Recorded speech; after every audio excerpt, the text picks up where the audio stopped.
Apakah kita waktu kecil dahulu pernah dididik oleh orang tua kita dengan cara yang keras, seperti misalnya memukul pakai gulungan kertas, koran, atau bahkan dengan rotan? Dan kalau memang pernah, apakah kita pernah berpikir bahwa hal yang dilakukan oleh ayah atau ibu kita itu merupakan hal yang jahat? Kalau memang iya, berarti kita sedang salah paham terhadap orang tua kita. Ya, jemaat yang diberkati oleh Tuhan, selamat pagi. Hari ini Selasa tanggal 31 Maret 2020, Sabda Bina Umat memberikan tema renungan kita pada pagi hari ini adalah pelayan dan prasangka, yang diambil Alkitab daripada Kitab Ratapan pasal yang ketiga, ayatnya yang pertama sampai dengan yang ke-20. Umumnya ketika seorang anak nakal atau melakukan hal-hal yang tidak berkenan bagi kedua orang tuanya, maka orang tuanya akan menasehati dia, dan kemudian ketika dinasehati tidak juga berubah menjadi baik, akan ditegur dengan keras. Ketika teguran juga tidak akan merubah anak itu menjadi baik, maka sang ayah biasanya tidak akan segan-segan memukul pakai rotan atau pakai gulungan kertas koran dan lain sebagainya. Dan umumnya sang anak itu ketika orang tuanya melakukan hal tersebut, sang anak menganggap bahwa apa yang dilakukan oleh ayahnya itu adalah hal yang jahat. Sang ayah tidak menyayangi aku, sang ayah kemudian jahat terhadap aku, dan juga ayah tega-teganya melakukan atau memukul aku dengan rotan dan lain sebagainya. Nah, hal ini jugalah yang sedang dialami oleh Nabi Yeremia di dalam kitab Ratapan, di mana Nabi Yeremia di dalam kitab ini diutus oleh Tuhan untuk menasehati orang-orang Yehuda yang saat itu ada di pembuangan untuk bisa kembali ke jalan Tuhan. Dan juga apa yang dirasakan oleh orang-orang Yehuda dirasakan juga oleh Yeremia, karena Yeremia sendiri berkata di dalam ayat bacaan kita tadi bahwa ialah sedang melihat apa yang dilakukan oleh Tuhan. Dan terkadang sebagai pelayan Tuhan, sang nabi juga umat Yehuda pada saat itu berpikir bahwa apa yang dilakukan oleh Tuhan itu sangat kejam. Tuhan tidak peduli terhadap mereka, dan juga Tuhan begitu jahat. Padahal kita tahu di dalam firman-firman Tuhan yang lalu, beberapa hari yang lalu kita mengulas habis mengenai Nabi Habakuk.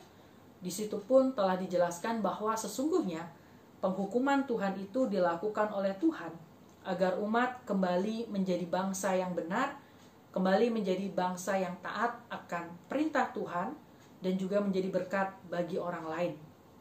Sehingga hukuman Tuhan yang dilakukan kepada Yehuda sesungguhnya bukanlah suatu hukuman yang kemudian memusnahkan dan lain sebagainya, tapi hanya semata karena Tuhan begitu mengasihi umat, makanya Tuhan menghukum agar umat berbalik kepada Dia.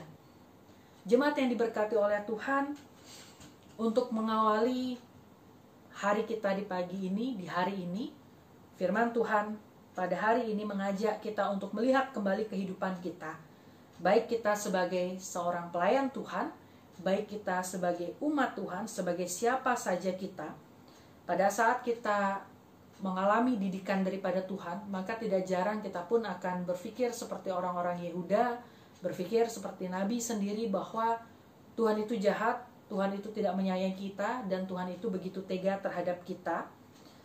Tapi mari kita melihat bukan kepada fokus daripada hukuman Tuhan itu, bukan fokus terhadap penderitaan yang kita alami saat ini, tapi biarlah kita melihat maksud Tuhan di dalam Tuhan mengizinkan untuk kita mengalami didikannya, bahwa Tuhan mau kita boleh kembali untuk menjadi umat yang sungguh-sungguh layak disebut sebagai umat Tuhan.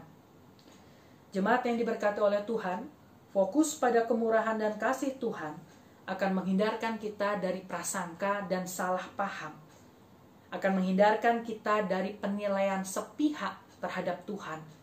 Jangan kita hanya melihat Tuhan atau menilai Tuhan dari satu sisi saja, tapi mari kita perhatikan firman Tuhan di dalam Alkitab bahwa Tuhan itu baik, dan akan senantiasa demikian. Mari kita nilai Tuhan secara utuh, bukan hanya dari satu sisi berdasarkan pemahaman kita sebagai manusia yang serba terbatas itu. Namun lihatlah betapa luar biasa kasih Tuhan yang boleh dialami oleh bangsa Israel secara umum, oleh banyaknya tokoh-tokoh Alkitab di dalam firman Tuhan, dan juga yang kita sendiri sudah alami di dalam kehidupan kita. Bahwa Tuhan itu baik dan akan selalu demikian. Penghukuman Tuhan bukan untuk menghancurkan umatnya, tapi untuk mendidik umatnya agar menjadi yang lebih baik daripada sebelumnya. Tetap percaya, tetap setia, apapun yang saat ini kita alami, mari jalani dengan tetap meminta penyertaan daripada Tuhan. Selamat menjalani hari ini, kiranya hari ini senantiasa berkenan bagi Tuhan kita, Yesus Kristus. Tuhan memberkati. Amin. Mari Bapak Ibu kita berdoa. Mengawali hari yang indah ini ya Tuhan, kami berterima kasih. Kebenaran firman Tuhan boleh kembali menyapa kami untuk mengingatkan kami bahwa penghukuman Tuhan itu bukanlah akhir dari segalanya, namun semata-mata karena begitu besarnya cinta kasih Tuhan terhadap kami umat manusia, sehingga kami pun Tuhan didik agar kami boleh menjadi pribadi lepas pribadi yang dari hari ke hari semakin lebih baik lagi dan semakin seturut sesuai dengan kehendak Tuhan. Ampuni kami yang terkadang kami memiliki prasangka buruk terhadap Engkau ya Tuhan. Terkadang kami tidak mengerti maksud daripada Tuhan sehingga kami senantiasa menyalahkan Tuhan. Ampuni kami. Dan biarlah kami tidak hanya fokus terhadap penderitaan kami, tidak hanya fokus terhadap hal-hal yang tidak berkenan bagi kami yang boleh kami rasakan, namun biarlah kami tetap fokus pada betapa luar biasanya dan betapa nyatanya cinta kasih Tuhan terhadap kami. Tuhanlah yang senantiasa satu-satunya pribadi yang boleh memulihkan keadaan kami saat ini. Terima kasih Tuhan, berkati kami di sepanjang hari ini, agar biarlah hari ini boleh kami jalani dengan baik dan juga boleh berkenan bagi nama Tuhan. Terima kasih Tuhan, di dalam nama Tuhan Yesus kami sudah berdoa dan mengucap syukur. Amin.